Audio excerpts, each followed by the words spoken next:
Well, good evening, everyone. My name is Susan, and I am an alcoholic. And I want to thank Steve so much for asking me to come.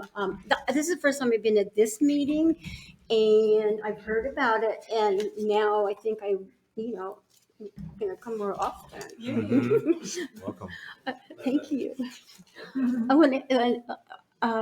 When John mentioned Zoom meetings, it's sort of like I think it's kind of like a mullet, right? Because it's like party in front, no, business in front, and party in the back. So you just dress the top half of yourself to go to Zoom meetings. Okay. Anyway, so we moved when I was in the sixth grade, and was like a whole different, set of people, and they kind of had already built their friends and stuff like that, and it was hard, it's really hard to fit in, and so I was fine through junior high, and then my sophomore year, I was in high school, and that was I was just like really nerdy, and I had glasses on, and odd clothing. Well, my junior year, I decided to take my glasses off, and all of a sudden, I had dates. I couldn't tell what they looked like, but I had dates, and it was like that was where the first thing that really changed my life. And then I had this really, it seemed like all the time too, I just wanted to fit in somewhere. I just wanted to belong. And I never could do that. I felt like, oh, there's the cool kids. I want to be with the cool kids. But they had no interest in me. And so I remember, okay, like also in junior high, I wanted attention. So I'd be sitting at the table. This one kid brought chocolates with like little bugs in them. I ate those. And then I was the kid that put the straws in their ear and their nose to get attention. So anyway, I got to high school, and then I had to like restrain myself. So, so like I took my glasses off. Yeah, like I said, in junior, I had a lot of dates, and I also had pretty cool friends. We used to go out to Parker's like every Friday night. It was $2 to get in. And during the summer, it was on Tuesday nights, Parker's Ballroom. And then my parents made home brew. So I would sneak down there, and I would, because I developed the taste for it. I'd sneak down to the basement, and I'd bring up some quarts and hide them in my closet. And then my friends would come over, and we'd all drink. And you have to develop a taste for that stuff.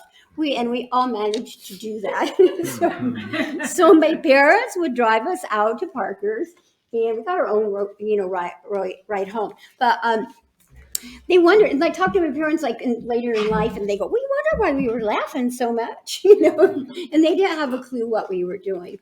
But that is when it started for me, and it was sort of like, oh, it's like this Pandora's box I opened, and so far it was really cool, right? Like I could dance, I could, and I could I could have dates, I could be funny, I could, just do things. And, it was the 60s, which was a really cool time to be alive and about. It was like the revolution, it's like, take off those bras, free love.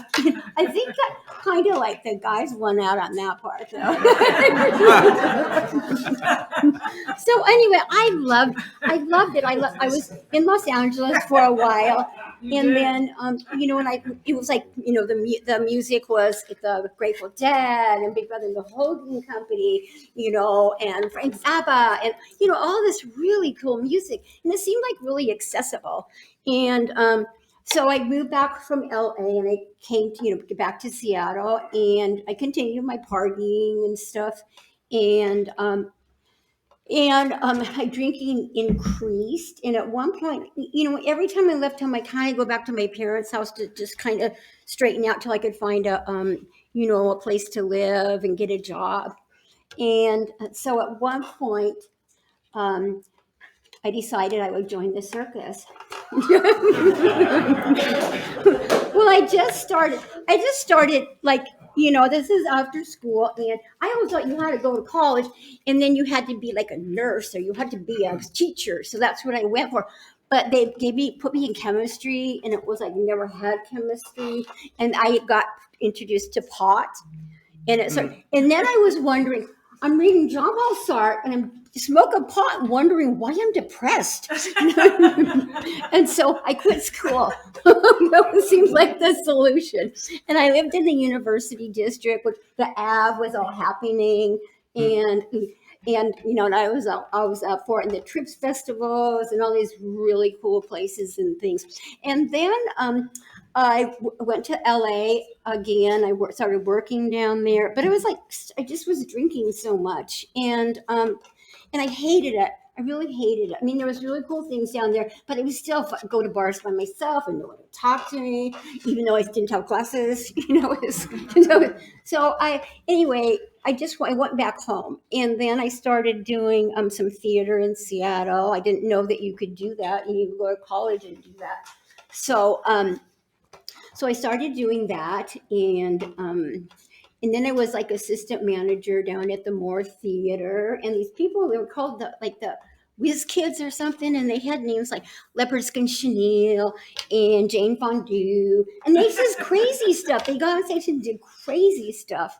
So I was sort of like, wow, if they can do that, maybe I could do it too. So I started doing theater in Pioneer Square and some places. And then, it was like, oh my God, this is what I want to do. This is my dream. And so I'm looking at the newspaper one time, and it was like the greatest show on earth was coming to town. And so I was like, it was Ringling Brothers. And then I kind of was, oh, I should try that. I'm starting to do what I want to do. I should try that. So I went to the show with some friends, and they were sitting there, and then I just disappeared. There were a bunch of clowns in the corner, so I was hanging out with the clowns, and I really wanted to be a clown. I totally did, but they'd already accepted the applicants for clown college. So they sent me they sent me to the dance captain. And so I thought, if I wait another year, I might not do this. I'll just get sidetracked. But I really wanted to join the circus. So I went and talked to the dance captain. And she said, the choreographer's in town. Can you come back tomorrow? And I'm like, yeah. And so I came back, and Jerry, he showed me the footwork, and I could do the footwork.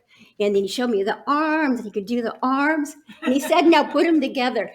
And I just couldn't. I was like, I don't know what I'm doing. So I asked him, I went, do you think I have a chance? And he said, in 2 weeks, we're going to be in Denver. So send me a picture of yourself, and we'll check it out. So I had my friend take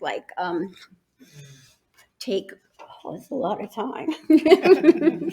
I had my friend take pictures, and she took like 2 rolls of pictures. So I'm waiting outside Pay and Save in downtown, and I get those pictures, and I run outside, and I open up, and I look at them, and there's not a single one, a good one, with my body and my head. So I sent them 2 pictures. I sent them a picture of my body and my head. And then in most of all, I fit in because they hired me.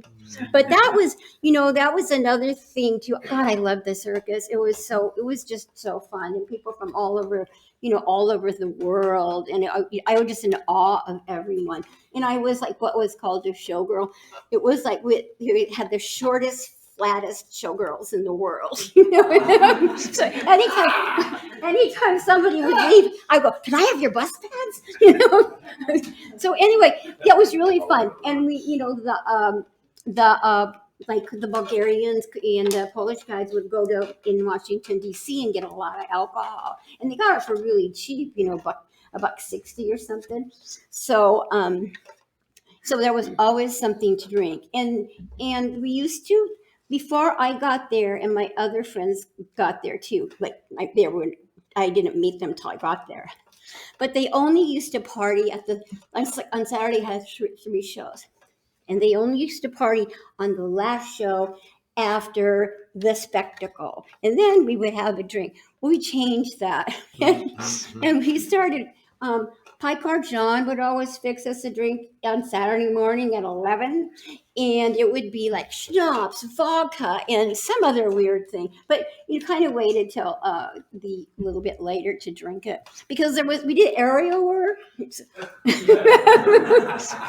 So I danced and I rode elephants and I did aerial work. So we just waited till later to do it, and yeah, alcohol was just prevalent. And then the other thing, we lived on a train, and so the rule was don't stop in the Polish car when you're on the road because you never got out. You just stayed there and drank the whole trip. So it was, like I said, it was really wonderful. I just loved it so much, and I pretty much remember all of it.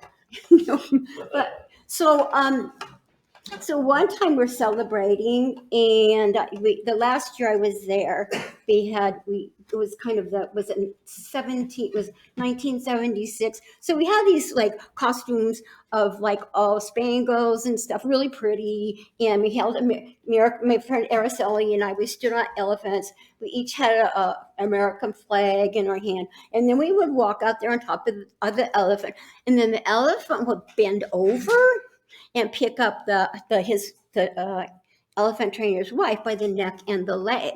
And one time, my elephant wasn't really consistent, so she kept bending over and bending over and bending, and I fell off. And I fell off, but luckily there was a working man there, and then so Charlie, the tiger trainer, who was also the in charge of everything, he goes, "Are you okay?" And I go, "Yes." He says, "Get out there." So I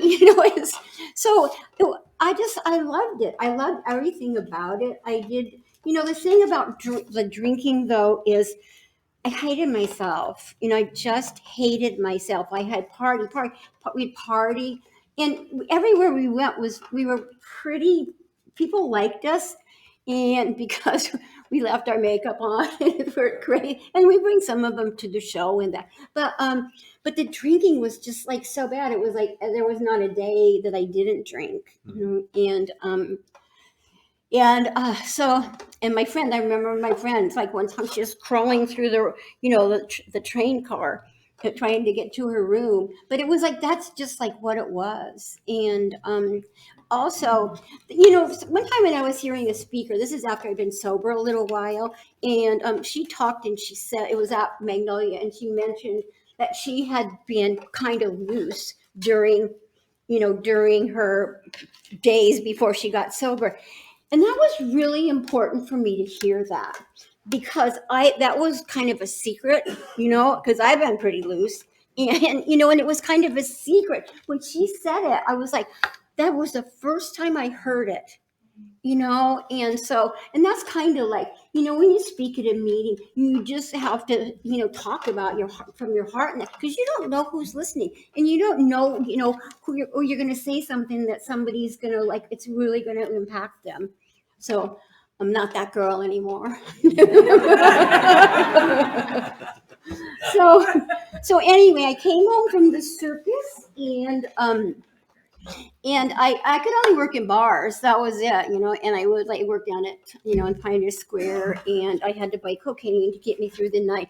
And every night we kept our own money. And every night at the end of the night when we turned our money in, I had to write a check because I used up all the cash to buy drugs. And that was like normal for me. Okay, that's just what it is. And so let me see. I went to Northwest Treatment Center, and when I was in there, however, they didn't talk about drugs. They just talked about alcohol, because it was like in 1980. And so I just two guys that smoked pot. That was the only drug people there. So when I got out of there was that separation for me of drugs and alcohol. It's like, oh, I don't have a problem like with drugs. And so I went to the Fremont, like in Fremont, and this one guy, it's after I got out of that treatment center, and he said, R. Miller, Ron M. was the guy, and he said, do you have a problem with drugs? And I go, no. He says, do you take drugs? And I go, yes. And he goes, I think you're a drug addict. And I said, I think you're wrong. And so then I could just go, because it was like, that was not on my, and anyway, as an alcoholic, I would use any excuse. I would manipulate stuff. Okay, the other thing, I got a DWI drinking Listerine. So that is just how... I'm not alone. Yeah, and that's how cutting, baffling, powerful the thing is, and patient. Because what I had done, I I thought I stopped drinking. It was probably after I went to another treatment center. And then, so I convinced myself that I'm not drinking. I'm just swallowing Listerine. And yeah, there. And so, and I would go to Bartell's and would buy Listerine, maybe a couple of those small ones. They don't make them anymore. A couple of those small ones. But I go to a different Bartell's every time to buy my Listerine so they wouldn't recognize me and think I had a problem with Listerine. And my friend Jack, he lived not a couple blocks from me, and he was living in his aunt's house. And his aunt, this is how I started on Listerine. His aunt had this giant bottle in the bathroom, and so I would go over there if I started my habit, and I would go in there, and then I would like chug down some Listerine, and then I would fill it up with water to the level, so she didn't know. So that's it. Yeah, that's just and I got on methadone one time. I wasn't a heroin addict, but I just loved the little discus. And so, I liked the way they made me feel. And somebody said, I said, how do you get on methadone? And they said, well, what you do is you just like run around the block. I made an appointment, run around the block, and you're really tired and have a hangover and go in. And that's sure enough. And they put me on methadone. And that was stupid. Well, it just, they finally just weaned me off of it. And I go, and the gal goes, well, I'll see you, see you around. And I'm like, what, are you going somewhere? And she says, no, that was your last dose. And I really wanted to get back on it, but it was like an alarm clock. Remember the old alarm clocks with all the springs? It was like my body was just tight, all like that, all through it. And I went, I'm not going through that again. But that still isn't like when I got sober. And so I like lived out in the North End, and I went to the one for the women. Where is it now?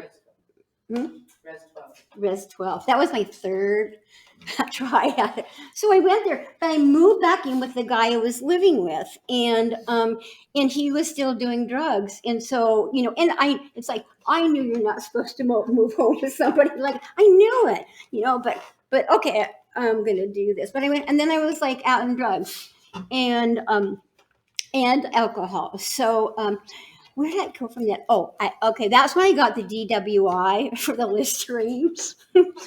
And I was driving this car out there, and there was like a little accident. So I slowed down, and I don't know how this happened, but he could tell that I was been drinking. This highway patrol guy. So he goes, wait over there. He pulled me over there, and they moved over, and then he arrested me, and he took me to out in there, and he took me to that office of the highway patrol, and he gave me the alcohol test, and he was so nice to me. He had 19 years of sobriety, and he was so nice. I never forgot how nice he was. And I went home, and I still drank like a little bit longer then, but like I'm friends with him now. We're friends on Facebook, and well, it's just like I was so grateful for that, just really grateful that somebody cared to be nice to me while I, got sober. And I even called the defense attorney at one point too, and he couldn't remember me. And I go, I'm the one that drank the Listerine. He goes, I remember you. Okay, so I went to Res 12, and that wasn't working for me. So I got that other DWI, and I started doing outpatient. And that is when I started going back to Fremont, but this time it was on 85th. I walked in there, and I just surveyed the room, and I went, I'm better than this, But then I started looking around. People had jobs. They had relationships. They were going to school. They were doing things with their life. And here I am, like in my cowboy boots and my bar hair, and with nothing going for me, and at that point, my vocabulary had decreased to about one syllable words, like, wow, great, cool, and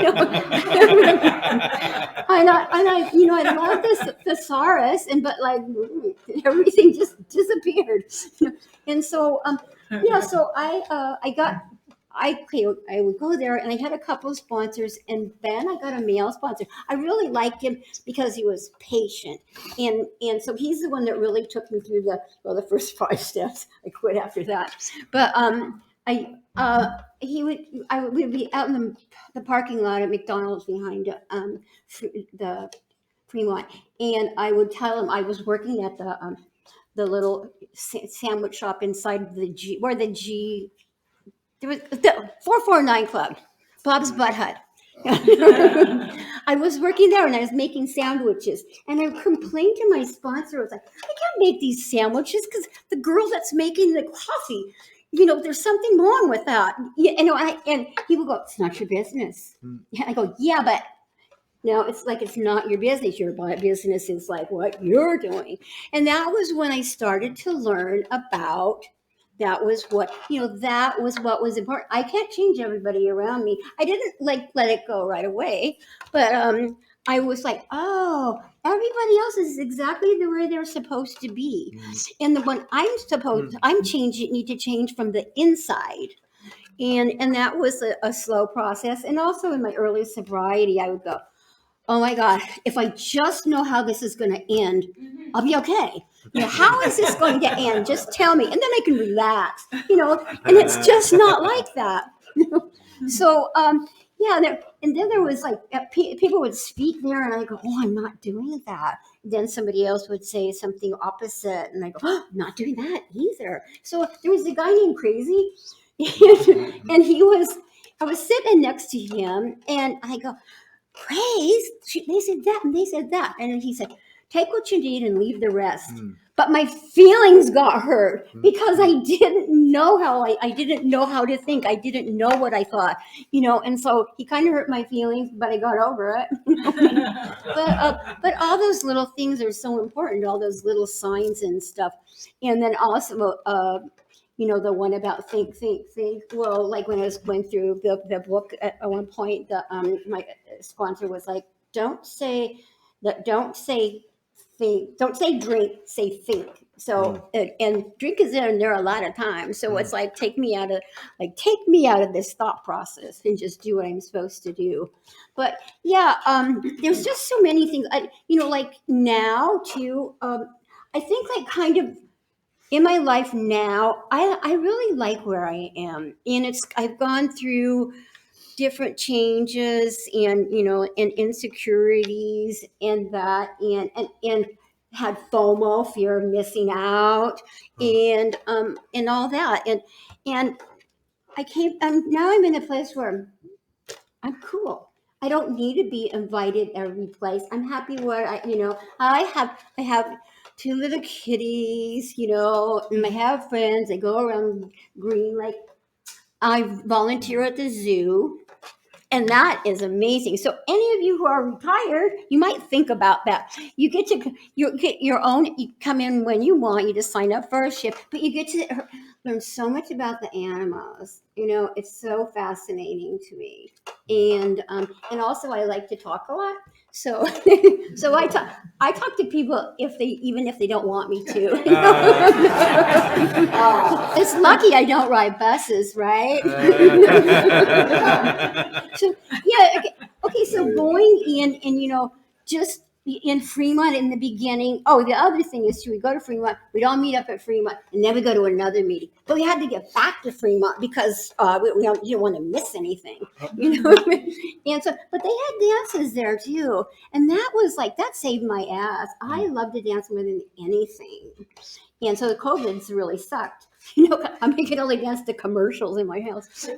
So, but yeah, that saved my life. That was the same place I made sandwiches, but I could go there and I could dance. And see, when I started getting sober, I thought, I won't be able to dance. I'm not going to be funny. I'm going to be like this piece of skin that's got nothing in it, just like, and it's like I found out it's not like that. But I really, I'm so grateful to have gone into that Fremont. The other thing, when I think about God, I think all my life God's had his finger on me. because there are things I don't know how I got out of. How did I live through? I spun out on the Ship Canal Bridge on ice, and it's like I ended going the right way. As somebody has been watching me all my life, and I didn't really know that, and so yeah. And so many of these little things that was hard to turn over things to God. It was just really hard over. It was like I heard one time this gal described it as like playing with a rope with a dog. It's sometimes I got it, and this no, you got it, And my prayers were sometimes like you worry about it. When I started thinking about stuff, so I just go, I ask for help nice sometimes, and sometimes I get on my knees, and sometimes I just go, God, you worry about it. And all those things work. And I'm also in a place now, like I make lists, but when I first started making lists in sobriety, if one thing, if I couldn't do like one thing, it was my day was like, oh my God, I'm a horrible human being. I joined the gym when I first got sober, and I thought, I finally. Well, kind of in the beginning, it was like, before if I start something, I have to finish it. I have to be perfect, right? And I went to join the gym, and I missed days, and it was okay. It was like, oh, I don't have to. I was either the best person in the world or a piece of crap. And now it's like so fun to grow into see like who I am and what life is really like.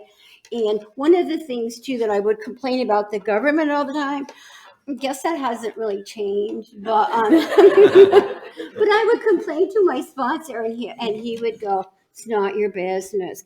So like, okay, if I want to take some action, then I can do that. But otherwise, it's like, okay, and geez, I have lots of time.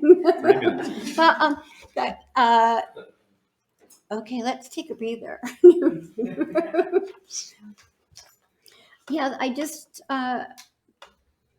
it's like there's in the 12 by 12 in the step 4 it talks about being unable to have friendships with any kind of relationships with people of any kind, and that being on top of the heap or the bottom of the heap.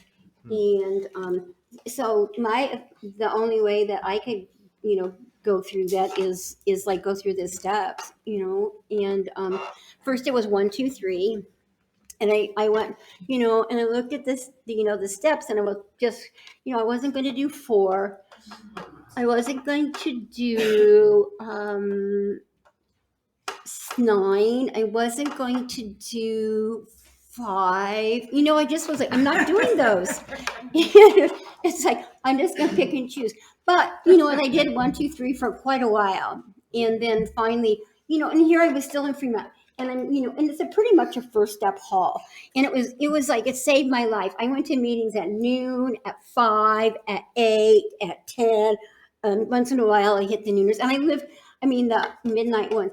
And I lived I moved 2 blocks away from Fremont. And because when I couldn't get sober and I was living out in Linwood, I was like, I don't know what to do. And it's like, that's not something that I would have thought of because I was still using at this time. It didn't really take. So I moved pretty close to, where Joe used to live? Yeah, I moved really close to Fremont, and I went there like 5 meetings a day. If I drank, I didn't go because I didn't want y'all to know that I drank. But if I had a little drugs, I sat back in those little bricks back there and just listened and stuff. But going there, I finally was like, okay, I don't like this. I don't like how my life is. I hate myself. I hate my life. I need to make some changes. And then one of the other things, so too, they say, how many days you got? And I go, 1, 2, 1. And I decided I'm not going to say that anymore because it just kind of I felt like, okay, it just kind of degraded me. It's like I can't get anywhere. And so I stopped doing that, and I took a service position. And was there, I had a commitment to be somewhere once a week. And so I started being there. And then it's also, Oh, you're good. okay.